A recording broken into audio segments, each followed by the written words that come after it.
राधे राधे, कैसे हो आप लोग। तो आज हम स्टार्ट करने वाले हैं क्लास 6 का चैप्टर 7, जिसका नाम है getting to know plants. 6 chapter तक हम कंप्लीट कर चुके हैं। आज से हम चैप्टर 7 स्टार्ट करेंगे। ये बहुत लेंदी चैप्टर है, इस वजह से इसमें कई सारे पार्ट्स हम बनाएंगे, बट आपको डिटेल में अच्छे से समझ में आ जाएगा ये चैप्टर। इस चैप्टर में हम प्लांट्स के बारे में स्टडी करेंगे कि प्लांट्स के कौन कौन से पार्ट्स होते हैं और प्लांट्स हमारे लिए कैसे यूज़फुल होते हैं। वैसे तो सभी जानते हैं कि प्लांट्स हमारे लिए बहुत ज़्यादा यूज़फुल होते हैं। बिना प्लांट्स के हम जिंदा ही नहीं रह सकते, क्योंकि वो हमें ऑक्सीजन देते हैं और प्लांट्स हमको फूड भी प्रोवाइड करवाते हैं। पहले ये देख लेते हैं कि हमको इस चैप्टर में कौन कौन सी चीज़ें पढ़नी है। हमको इस चैप्टर में पढ़ना है कि हर्ब्स क्या होते हैं, श्रब्स क्या होते हैं और ट्रीज़ क्या होते हैं, स्टेम क्या होते हैं और स्टेम के कौन कौन से पार्ट्स होते हैं, लीफ क्या होती हैं, लीफ के कौन कौन से पार्ट्स होते हैं, रूट्स क्या होती हैं और टाइप्स ऑफ रूट्स क्या होते हैं और फ्लावर क्या होते हैं। तो इनके बारे में हम डिटेल में पढ़ेंगे। तो चलिए स्टार्ट करते हैं। Go outside and observe all the plants around you. आपको बाहर जाना है और ऑब्जर्व करना है कि आपके आसपास कैसे प्लांट्स हैं।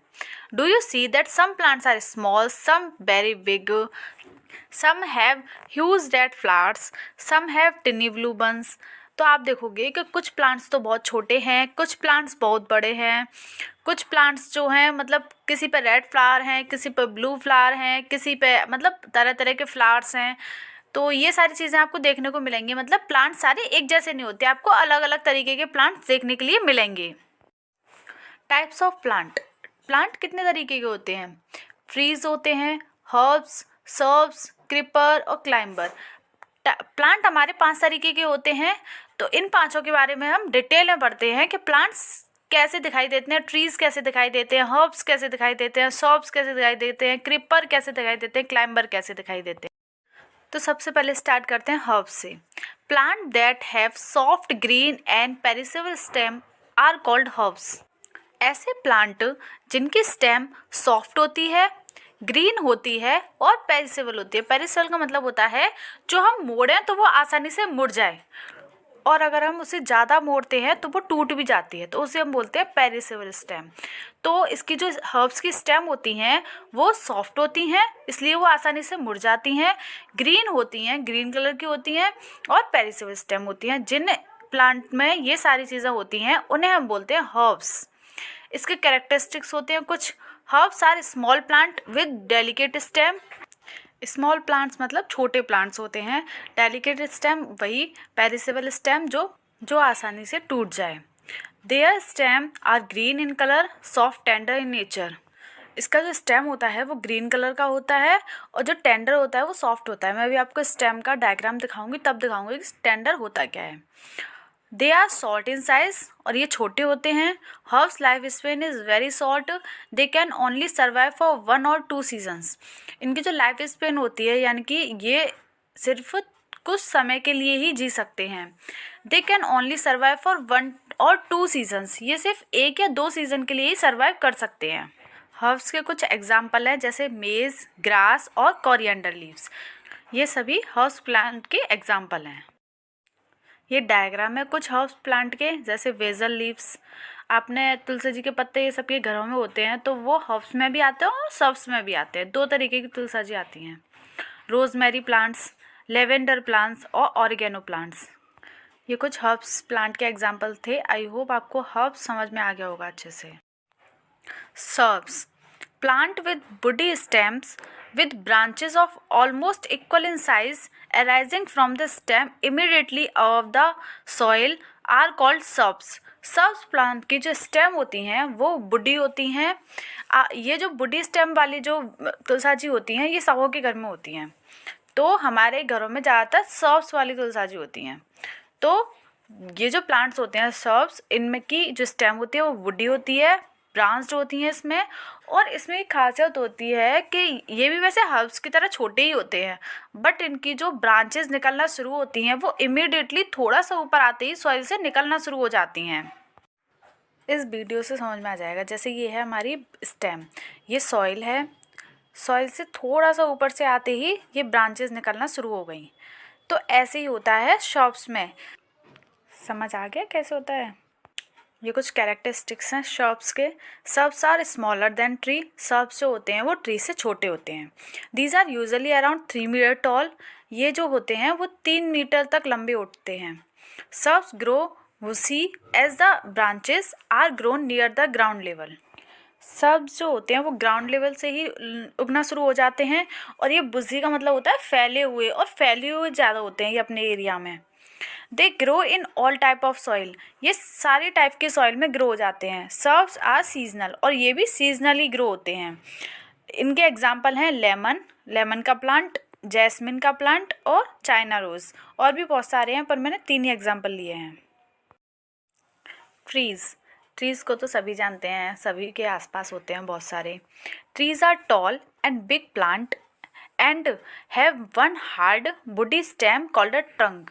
ट्रीज़ जो होते हैं वो बहुत लंबे होते हैं, बिग प्लांट्स होते हैं, एंड हैव वन हार्ड, इसमें इसकी जो स्टेम होती है वो हार्ड होती है, वुडी होती है, जिस स्टेम को हम बोलते हैं ट्रंक।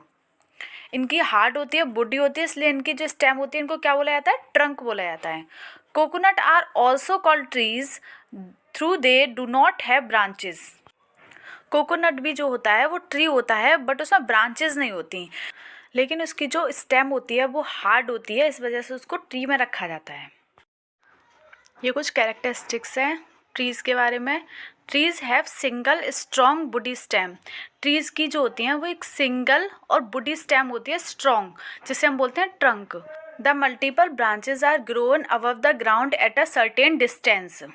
इनका जो ब्रांचेस उगना शुरू होता है एक सर्टेन लेवल के बाद शुरू होता है। ऐसे नहीं कि बस उगना शुरू हो गए, जैसे ही सॉइल से निकले वैसे ही ब्रांचेस निकलना शुरू हो गई। एक सर्टेन लेवल के बाद इनकी ब्रांचेस निकलना शुरू होती हैं। They live for longer year, और ये बहुत सालों तक इनकी लाइफ स्पेन बहुत ज़्यादा लंबी होती है। जैसे बैनियन ट्री, नीम ट्री, इनकी बहुत ज़्यादा लंबी होती है life span. Trees have the ability to grow tall and increase in size in all dimension. इनकी एबिलिटी होती है कि ये सारे डायमेंशन में ग्रो हो सकते हैं और बहुत बड़े बड़े एरिया में ग्रो होते हैं ये। इनके एग्जाम्पल हैं जैसे मैंगो का ट्री, नीम का ट्री, बैनियन ट्री। ये ट्रीज़ के कुछ एग्जाम्पल हैं, ये banana tree, coconut tree, banyan tree, pine tree, apple tree, date palm, bamboo tree, mangrove और ओक ट्री। ये हैं एग्जाम्पल ट्रीज़ के। आई होप कि आपको अच्छे समझ में आ गया होगा हर्ब्स, सर्ब्स और ट्रीज। तो फर्स्ट हम करेंगे climber. Climbers are plants with weak, long and thin green stem which use external support like sticks, wall, etc. to grow and carry their weight। जो क्लाइंबर होते हैं वो वीक होते हैं, लंबे होते हैं, लॉन्ग होते हैं, एंड थिन ग्रीन स्टेम, उनकी जो स्टेम होती है वो पतली होती है। इनकी स्टेम पतली होने की वजह से वो अपना सपोर्ट नहीं ले पाते, इसलिए वो सपोर्ट लेने के लिए उनको स्टिक का यूज़ करना पड़ता है या तो वॉल का यूज़ करना पड़ता है ग्रो करने के लिए। और ये मोस्टली डेकोरेशन के भी काम में आते हैं। तो आपको समझ में आ गया क्लाइंबर कैसे प्लांट होते हैं। क्लाइंबर वो प्लांट होते हैं जिनकी स्टेम वीक होती है, लॉन्ग होती है और थिन होती है, पतली होती है। पतली होने की वजह से, वीक होने की वजह से, और ये ग्रो भी अच्छे से करते हैं, इस वजह से इनको सपोर्ट लेना पड़ता है, या तो स्टिक का लेना पड़ता है या फिर वॉल का लेना पड़ता है, ताकि ये अपना वेट जो है कैरी कर पाएँ और आगे ग्रो कर पाएँ। ये बिना मतलब सपोर्ट के ग्रो ही नहीं कर सकते आगे। कैरेक्टरिस्टिक्स, ये क्लाइंबर के कुछ कैरेक्टरिस्टिक्स हैं। Climbers have flexible long stem with soft tissues. इसके टिश्यूज़ जो होते हैं वो सॉफ्ट होते हैं, इस वजह से ये फ्लेक्सिबल भी होते हैं, क्योंकि इनकी स्टेम जो होती है सॉफ्ट होती है। और सॉफ्ट स्टेम क्यों होती है? क्योंकि उसके टिश्यूज़ जो होते हैं वो सॉफ्ट होते हैं, और इनकी स्टेम जो होती है वो लॉन्ग होती है। Because of that their soft tissues they show rapid growth and development. ये सॉफ्ट टिश्यूज़ होने की वजह से इनकी जो ग्रोथ होती है वो जल्दी जल्दी होती है, इनकी डेवलपमेंट भी जल्दी जल्दी होती है। They can not stand upright, ये सीधे खड़े नहीं हो सकते। Hence they need the support of wall, sticks, rods etcetera for their growth.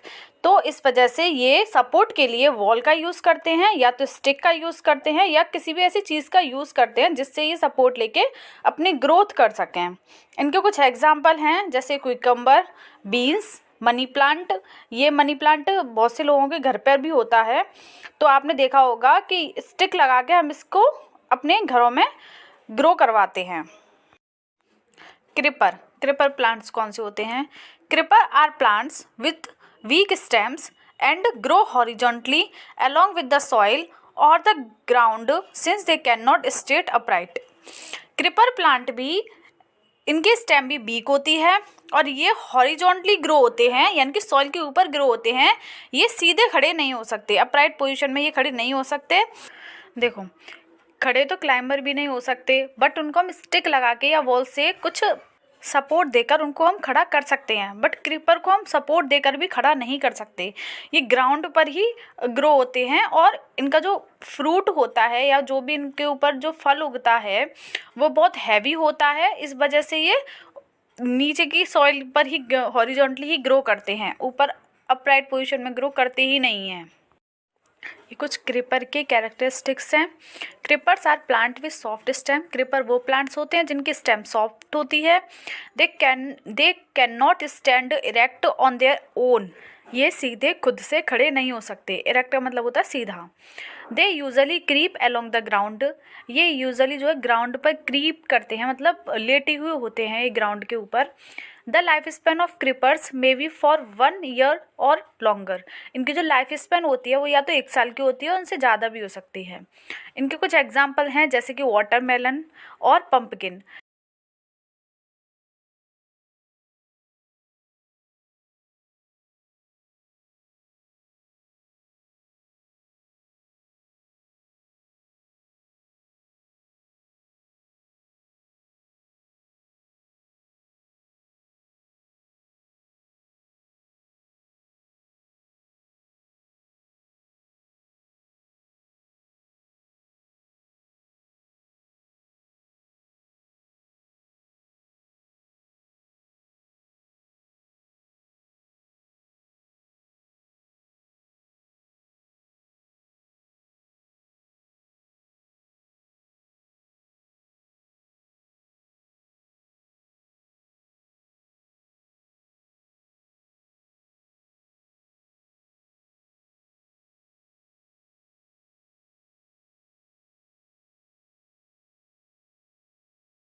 Leaf is a thin broad green part arising from the stem.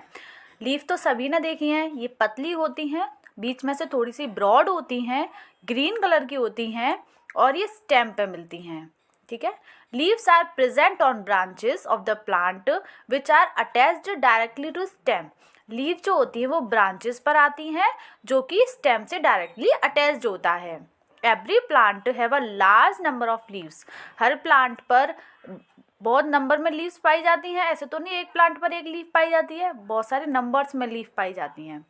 The part of leaf by which it is attached to the stem is called petiole।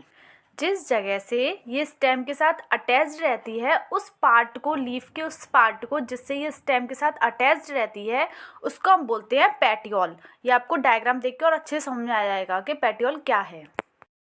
The broad green part of the leaf is called lamina. और जो बीच में जो उसका broad part होता है ना, जो green colour का होता है लीफ का, वो होता है lamina. Do all the leaves have petiole. क्या सब लीव्स में पेटियोल होती है? ये एक डायग्राम है लीफ का, इससे आपको क्लियर हो जाएगा इसके पार्ट्स कौन कौन से होते हैं।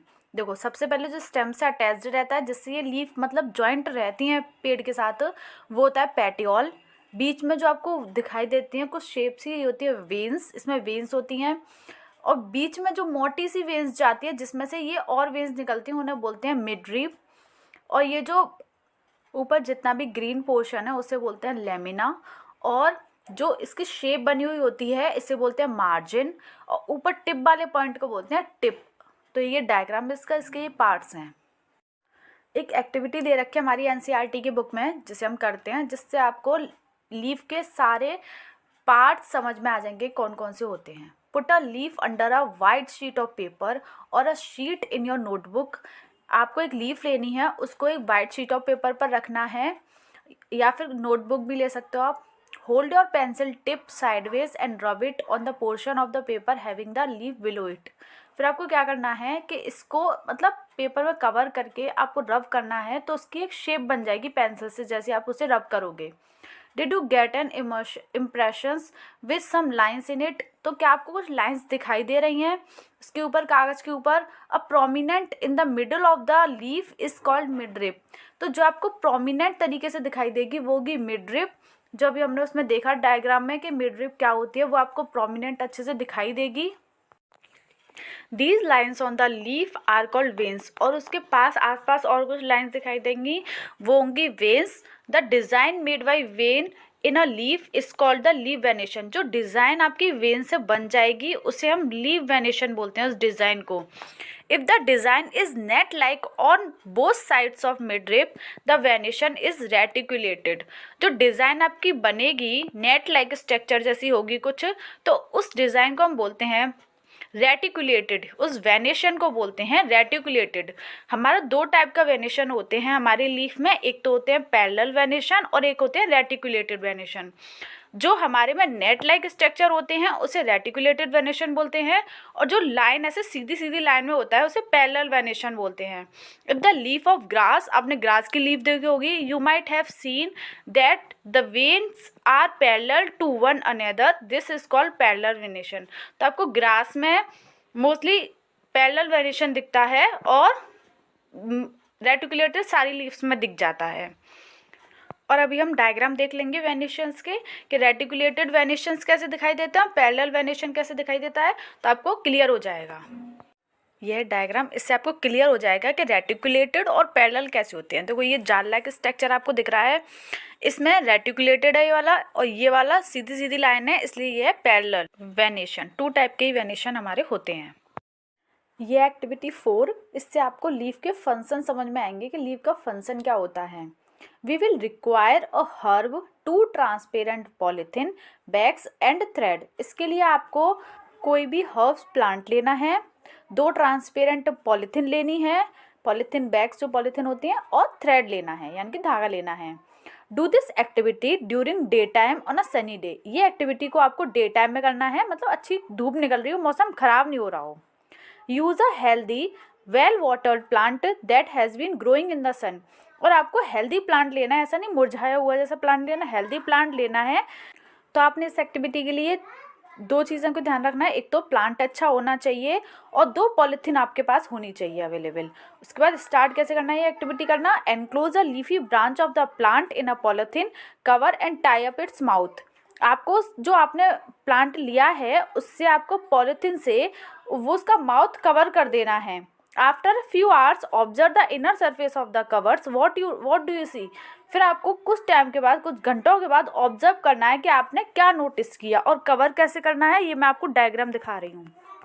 ये रहा डायग्राम। आपको ऐसे करना है कि एक पॉलीथीन से उसका मुंह कवर कर देना है, फिर उसको टाई कर देना है नीचे से अच्छे से ताकि उसमें हवा पास ना हो। फिर आपको क्या दिखेगा, क्या ऑब्जर्व होगा आपको थोड़ी देर के बाद, are there any droplets of water.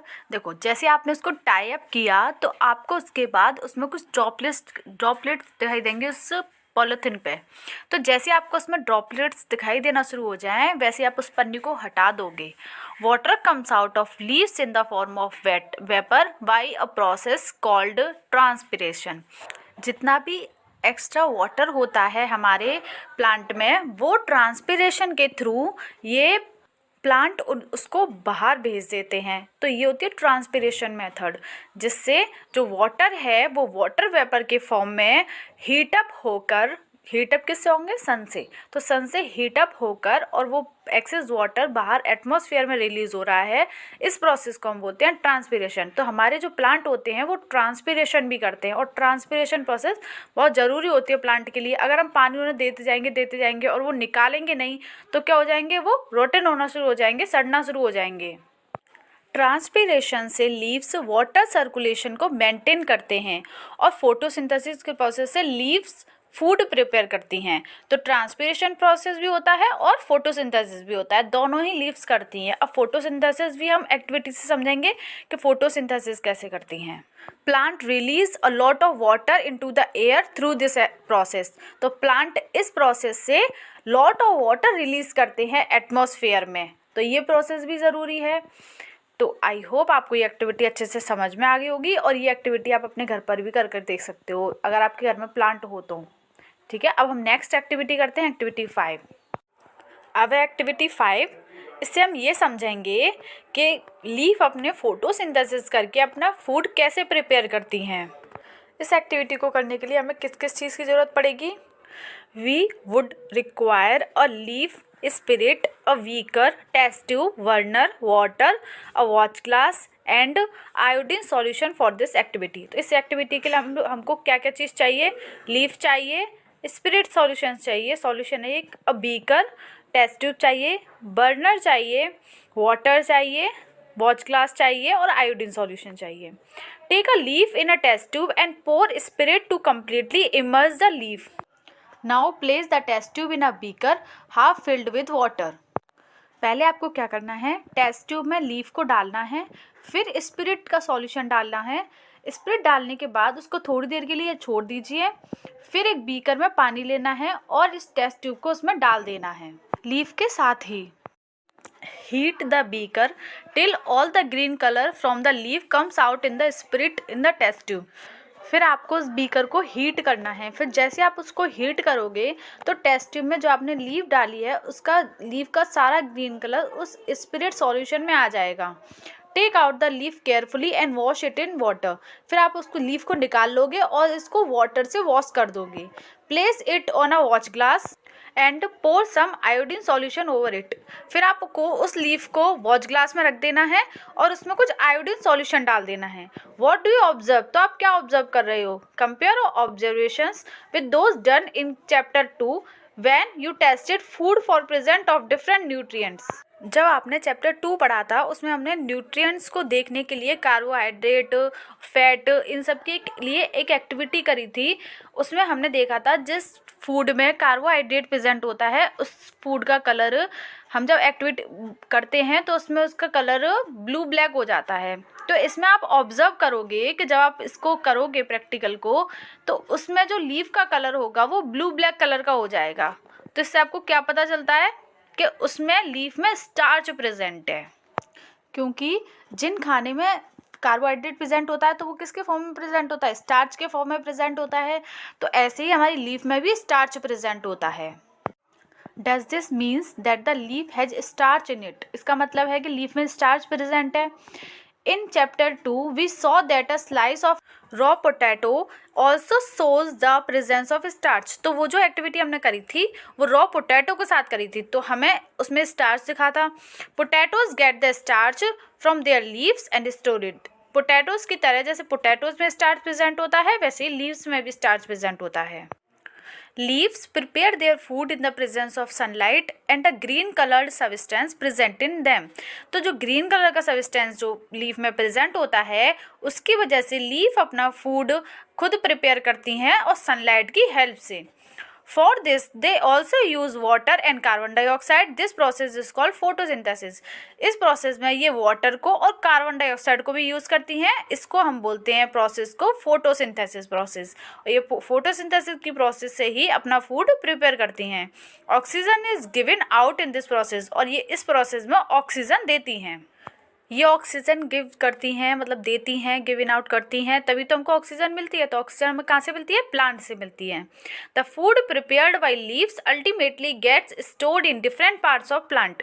तो ये फूड जो प्रिपेयर करती हैं लीव्स, ये अपने अपने प्लांट में अलग अलग पार्ट में स्टोर करके रखती हैं ताकि ये बाद में उसे यूज़ कर सकें। आज के लिए इतना ही। नेक्स्ट हम पढ़ेंगे रूट और फ्लावर के बारे में। आई होप कि आपको लीफ अच्छे से समझ में आ गया होगा। और फंक्शन ऑफ ये हमारा रूट में एक एक्टिविटी दे रखी है आपके एनसीईआरटी की बुक में, एक्टिविटी 6, जिससे आपको रूट अच्छे से समझ में आ जाएगा कि रूट होता क्या है। You will require 2 pots, some soil, खुरपी फॉर डिगिंग, ब्लेड और a pair of scissor and water. इस एक्टिविटी को करने के लिए आपको किन किन चीज़ों की ज़रूरत पड़ेगी? 2 पॉट्स चाहिए आपको जिनमें हम प्लांट लगाते हैं, वो वाले पॉट्स। कुछ मिट्टी चाहिए, खुरपी चाहिए जिससे आप डिग कर सको, यानी कि थोड़ा बहुत जो हम प्लांट लगाते हैं तब डिगिंग करते हैं ना, वो।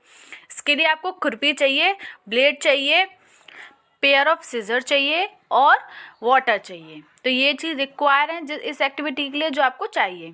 This activity is to be done in group of 4 to 5 student. ये एक्टिविटी आप 4 से 5 स्टूडेंट में कर सकते हो। Select 2 plants of the same kind from an open ground and dig them out with roots। आपको ओपन ग्राउंड में जाना है और वहाँ से सेम वैरायटी के प्लांट रूट के साथ आपको खोद के निकाल लेने हैं मिट्टी में से। ठीक है, ग्राउंड में तो बहुत सारे प्लांट लगे हुए रहते हैं, तो उसमें से आपको 2 प्लांट खोद के रूट के साथ अच्छे से निकाल लेने हैं।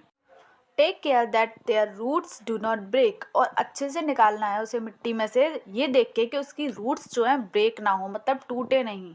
Plant 1 of them in pot A. एक प्लांट को आपको पॉट ए में प्लांट कर देना है, मतलब लगा देना है।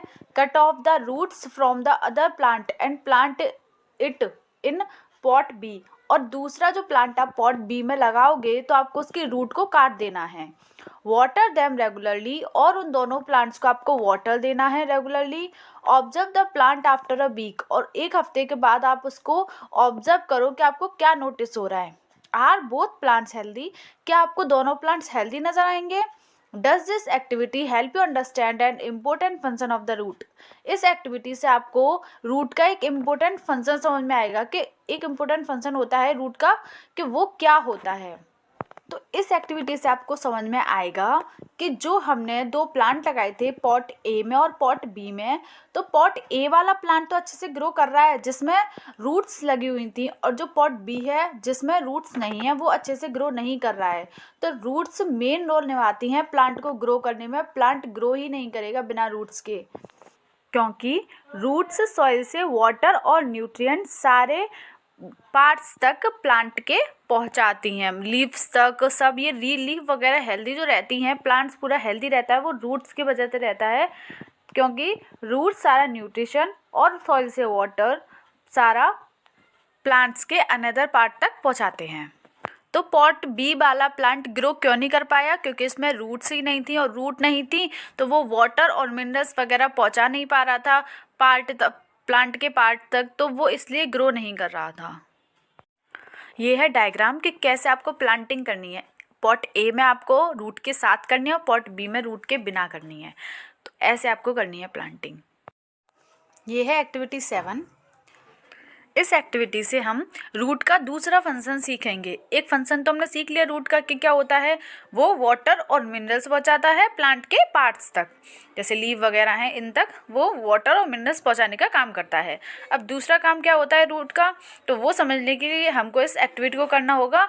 तो किस चीज़ की रिक्वायरमेंट है, we would require seed of gram and maize, cotton wool, कटोरी, जार एंड सम वाटर। इसके लिए हमको चाहिए कुछ सीड्स चाहिए, ग्राम के हो या मेज़ के हो, किसी भी चीज़ के आप लो। कॉटन वूल चाहिए और कटोरी ले लो या जार, और कुछ वाटर चाहिए। टेक 2 कटोरीज, 2 कटोरी ले लो। Place some wet cotton in them, और आपको कुछ कॉटन उसमें रख देनी है गीली। Put 3 or 4 seeds of gram in one and maize in the other. आपको 3 से 4 सीड ग्राम की एक उसमें कटोरी में डाल देनी है, और एक कुछ सीड्स आपको एक दूसरी कटोरी में डाल देनी है मेज़ की। तो दोनों सीड्स ग्राम के और मेज़ के आपको अलग अलग कटोरी में डाल देनी है जिसमें आपने कॉटन वूल डाला है। ठीक है, इतना समझ में आया। फिर क्या करना है, keep the cotton weight by sprinkling water every day until the sprouts have grown in the young plants. आपको जब तक पानी देना है उस कॉटन बाउल में जब तक कि उसमें स्प्राउट्स ना निकल आए, मतलब रूट्स ना निकलना शुरू हो जाएं। Root fix the plant firmly in the soil, thus make it difficult to separate these from cotton wool. जैसे उसमें रूट फिक्स हो जाती हैं प्लांट में, वैसे आपको डिफ़िकल्ट हो जाएगा उसको सेपरेट करना उस कॉटन वूल से। तो इससे हमको रूट का सेकंड फंक्शन समझ में आता है कि रूट जो है, जैसे उसने कॉटन वुल में अपनी पकड़ मजबूत कर ली थी, मतलब रूट फैल गई थी तो उसको कोई कॉटन वुल से अलग नहीं कर पा रहा था। वैसे ही जब रूट सॉइल में फैल जाती हैं तो ये उसको एक मजबूती प्रदान करती हैं, स्ट्रेंथ देती हैं, जिससे कि कोई बारिश आए या कुछ भी आए तो प्लांट अपनी जगह से हिले ना, गिरे ना। ये फंक्शन होता है दूसरा रूट का। पहला फंक्शन होता है कि वो प्लांट के सारे पार्ट तक न्यूट्रिशन पहुंचाने का काम करता है, वाटर और जो भी न्यूट्रिशन सॉइल में होते हैं वो पहुंचाने का काम करता है। और दूसरा फंक्शन होता है कि ये पकड़ मजबूत रखता है सॉइल के साथ, ताकि वो बारिश हो या हवा हो किसी से भी वो गिरे ना और ग्रो करे अच्छे से। टाइप्स ऑफ रूट, हमारी 2 टाइप की रूट होती हैं। The main root is called tap root, the smaller root are called fibrous root. Tap root और फाइब्रस रूट आपको डायग्राम देख के अच्छे से समझ में आ जाएगा कि कैसे होती हैं। ये तो डायग्राम है। टैप रूट जिसमें एक मेन रूट होती है और लेटरल रूट निकली हुई होती हैं, मतलब और भी रूट निकली हुई होती है, मेन रूट भी होती है, उसे हम टैप रूट बोलते हैं। और जो फाइब्रस रूट होती हैं उसमें मेन रूट नहीं होती, सारी रूट सेम होती हैं। इसमें एक मोटी मेन रूट होती है टैप रूट में, फाइब्रस रूट में कोई मेन रूट नहीं होती, सारी रूट जो होती हैं वो सिमिलर होती हैं, मतलब सेम स्ट्रक्चर की होती हैं, कोई ऐसी नहीं होती, अलग अलग नहीं होती हैं। तो ये इन दोनों में डिफरेंस होता है। आई होप आपको टाइप्स ऑफ रूट अच्छे समझ में आ गया और होगा, रूट भी अच्छे से समझ में आ गया होगा। अब हम स्टार्ट करेंगे फ्लावर के बारे में। Flower, different parts of a flower include. हमारे फ्लावर में डिफरेंट पार्ट्स होते हैं। वो कौन कौन से पार्ट्स होते हैं, पेटल्स, सेपल्स, स्टेमन और पिस्टल। तो फ्लावर में हमको मेन 4 पार्ट ही पढ़ने होते हैं, मतलब तुम्हारी 6th क्लास में मेन 4 पार्ट ही दे रखे हैं। पेटल्स के बारे में, सेपल्स के बारे में, स्टेमन और पिस्टल्स। अब इनके बारे में समझते हैं कि पेटल्स क्या होते हैं, सेपल्स क्या होते हैं, स्टेमन क्या होता है, पिस्टल क्या होता है।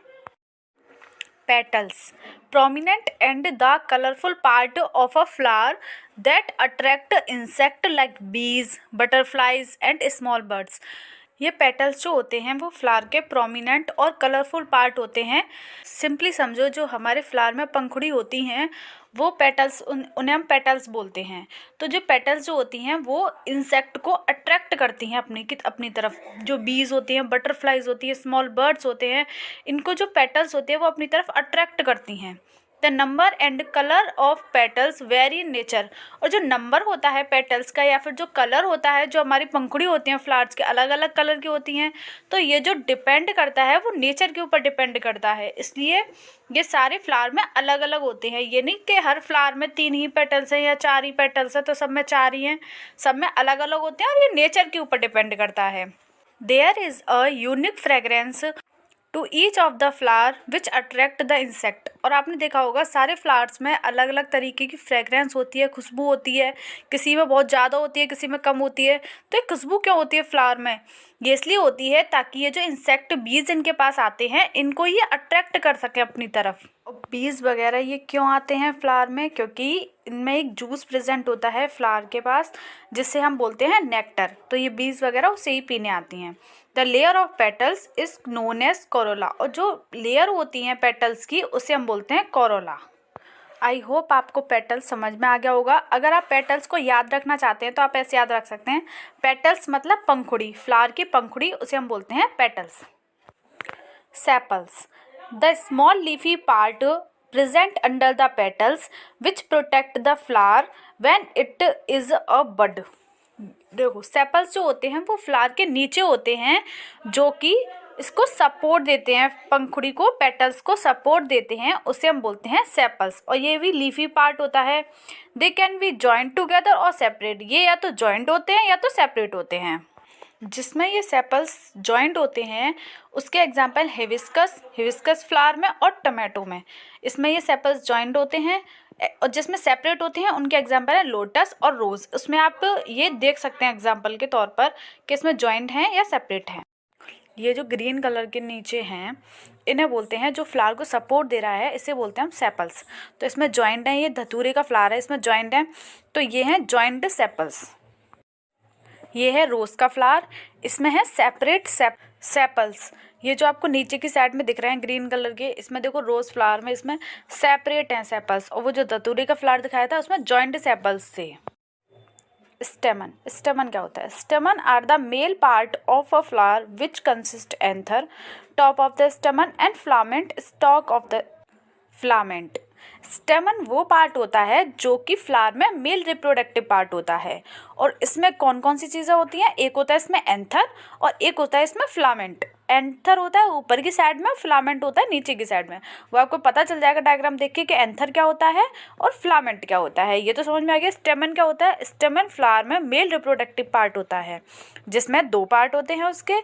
एक तो होता है उसमें एंथर और एक उसमें filament. Anther consist pollen grains which are enclosed in it. Anther के अंदर पॉलन ग्रेन्स होते हैं जो उसमें दिखाई नहीं देते, अंदर की साइड में बंद रहते हैं। The स्टेमन surrounds the pistil. और जो स्टेमन होते हैं वो पिस्टिल के चारों तरफ होते हैं। और पिस्टिल क्या होता है? वो फीमेल रिप्रोडक्टिव पार्ट होता है। इसमें आपको क्लियर हो जाएगा स्टेमन क्या होता है। देखो ये एक फ्लावर, ये जो बाहर की साइड में येलो येलो निकले हुए हैं ये है स्टेमन, ठीक है। और ये जो स्टेमन में ये ऊपर की साइड में जो पार्ट है वो है एंथर येलो कलर का, और जो नीचे डंडी जैसी है वो है फिलामेंट। तो एंथर और फिलामेंट समझ में आ गया। और इस पूरे को हम बोलेंगे स्टेमन। तो स्टेमन में दो पार्ट होते हैं, एंथर और फिलामेंट। आ गया समझ में? और ये है मेल रिप्रोडक्टिव पार्ट। अब है पिस्टिल, जिसे हम कार्पल भी बोलते हैं। The pistil is the female reproductive part of a flower, inner most part of a flower. जो पिस्टिल होता है वो फीमेल रिप्रोडक्टिव पार्ट होता है फ्लावर का। आपने ये तो सुना होगा फ्लावर के दो मेल रिप्रोडक्टिव पार्ट भी होते हैं, फीमेल रिप्रोडक्टिव पार्ट भी होते हैं। और ये रिप्रोडक्शन कैसे करते हैं? असेक्सुअल रिप्रोडक्शन इनमें होता है। तो पिस्टिल क्या होता है? वो फीमेल रिप्रोडक्टिव पार्ट होता है। It consist of stigma, style and ovary. और इसमें कौन कौन सी चीज़ें होती हैं? एक स्टिग्मा होता है, स्टाइल होती है और ओवरी।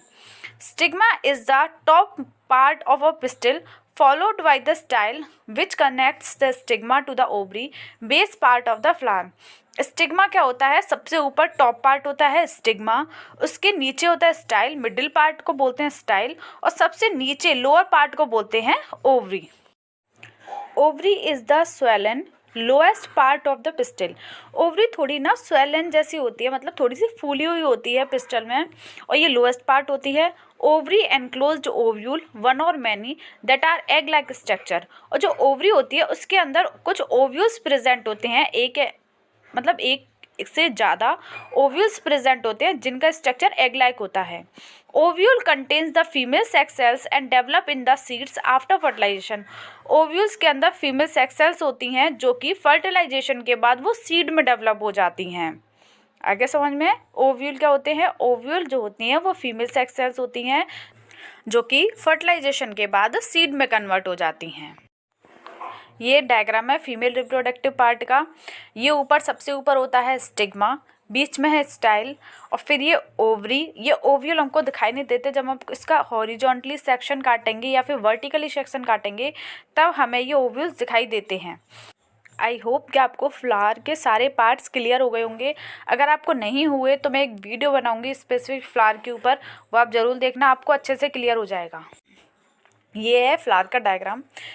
इसमें नीचे से शुरुआत करते हैं। सबसे पहले क्या है, स्टेम। स्टेम के बाद है कैलिक्स, जो कि ग्रीन कलर का होता है और पेटल्स को सपोर्ट देते हैं। फिर हैं पेटल्स जो रेड कलर के हैं, और ये हर फ्लावर में रेड कलर के नहीं होते, सारे फ्लावर में अलग अलग कलर्स के होते हैं। पेटल्स क्लियर हो गया। उसके बाद है मेल रिप्रोडक्टिव पार्ट। ये जो येलो कलर के दिखाई दे रहे हैं आपको, ये है मेल रिप्रोडक्टिव पार्ट, जिसको हम बोलते हैं स्टेमन। स्टेमन में दो पार्ट होते हैं, एंथर और फिलामेंट। ये जो येलो येलो आपको दिखाई दे रहे हैं इजीली, ये एंथर हैं, और इनके नीचे जिससे ये अटैच्ड रहते हैं उसे हम बोलते हैं फिलामेंट। स्टेमन क्लियर हो गया। अब है बीच में जो है, इसे हम बोलते हैं पिस्टिल। ये है हमारा फीमेल रिप्रोडक्टिव पार्ट। पिस्टिल में सबसे ऊपर होते हैं स्टिग्मा, जो आपको डार्क रेड दिखाई दे रहे हैं, जैसे स्टिग्मा। उससे थोड़ा नीचे आएंगे, वो होता है स्टाइल। ये जो आपको सबसे नीचे दिखाई दे रहा है वाइट कलर का और बीच में से ग्रीन कलर का, ये है आपकी ओवरी। ठीक है, जब आप इसे बीच में से काटोगे हॉरिजॉन्टली या फिर वर्टिकली तो आपको ओव्यूल्स दिखाई देंगे। आई होप कि आपको ये डायग्राम क्लियर हुआ होगा, फ्लावर्स के सारे पार्ट्स क्लियर हुए होंगे, और ये वीडियो अच्छी लगी होगी। 6th क्लास का 7 चैप्टर आज यहीं ख़त्म होता है। अब हम स्टार्ट करेंगे 8th चैप्टर, जिसका नाम है बॉडी मूवमेंट। Thank you.